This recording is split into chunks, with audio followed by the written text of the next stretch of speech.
राधे राधे दोस्तों, आज की हमारी कहानी है अक्लमंद हंस की।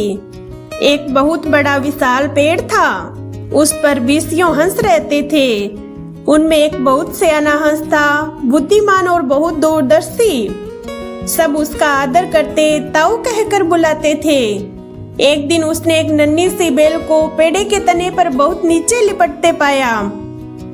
ताऊ ने दूसरे हंसों को बुलाकर कहा, देखो, इस बेल को नष्ट कर दो। एक दिन यह बेल हम सबको मौत के मुंह में ले जाएगी। एक युवा हंस हंसते हुए बोला, ताऊ जी, यह छोटी सी बेल हमें कैसे मौत के मुंह ले जाएगी? सियाने हंस ने समझाया, आज यह तुम्हें छोटी सी लग रही है। धीरे धीरे यह पेड़ के सारे तने को लपेटा मारकर ऊपर तक आएगी। फिर बेल का तना मोटा होने लगेगा और पेड़ से चिपक जाएगा। तब नीचे से ऊपर तक पेड़ पर चढ़ने के लिए सीढ़ी बन जाएगी।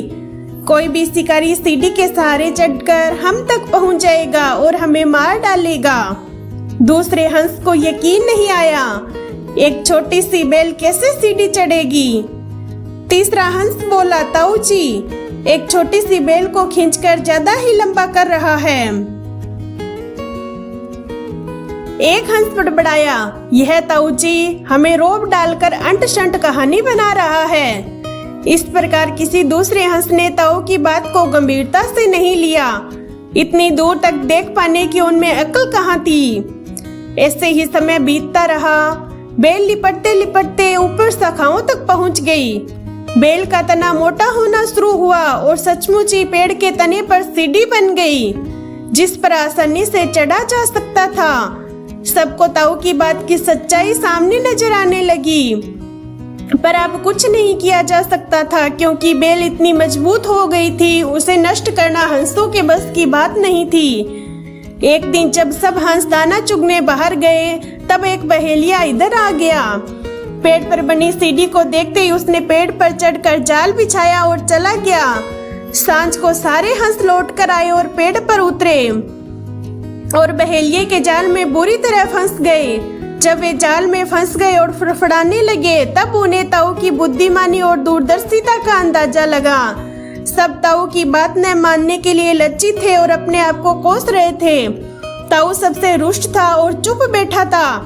एक हंस ने हिम्मत करके कहा, ताऊ, हम मूर्ख हैं, लेकिन अब हमसे मुंह मत फेरो। दूसरा हंस बोला, इस संकट से निकालने की तरकीब तू ही हमें बता सकता है।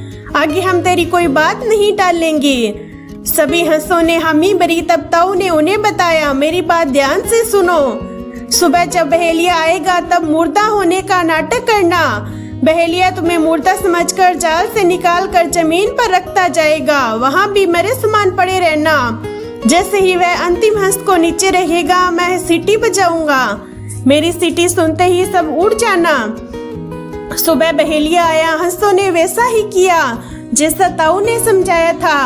सचमुच बहेलिया हंसों को मुर्दा समझकर जमीन पर पटकता गया।